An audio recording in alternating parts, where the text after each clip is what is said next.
All right, tonight a Vidor family is mourning the sudden loss of their loved one. Around 2 a.m. today, 14-year-old John Castellaw was killed while riding in an SUV with his friend. Investigators say the vehicle veered off the road and hit a utility pole and RV before eventually going up in flames. Both boys were killed in that crash. The crash happened on Concord Street, just minutes away from John's grandparents' home. Today, the family gathered there to share with 12 News reporter Ebony Coleman how they're coping with a tragedy they never imagined would happen to them. Ebony. Sorry, Brenda. John Castellaw's family says when DPS troopers came to their doors this morning, they were holding John's belongings and they realized something was terribly wrong. It was a shock. I just started screaming, no, it didn't happen.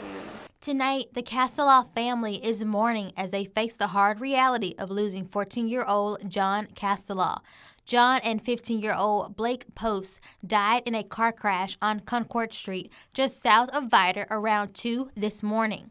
I loved him, he loved me, and loved hunting and fishing. His father says John's close friends and family called him Johnny, and he was the second oldest of 8 siblings. The Castellaw family gathered this afternoon to mourn the loss together. They all agreed what they will miss the most was Johnny's playful personality. He was sleeping in the couch and he made some kind of noise. I can't remember what it was, like that or something that woke me up. DPS troopers say a 15-year-old Blake Post was driving an SUV with Johnny as his passenger. The vehicle veered off the road, hit a utility pole and an RV, and eventually caught on fire. Both teens died. Now investigators are working to figure out what led up to that moment. Johnny's dad says his son was spending the weekend at his friend's house. He last spoke with Johnny yesterday. And I had messaged him and told him, hey, I'm cooking lobster today.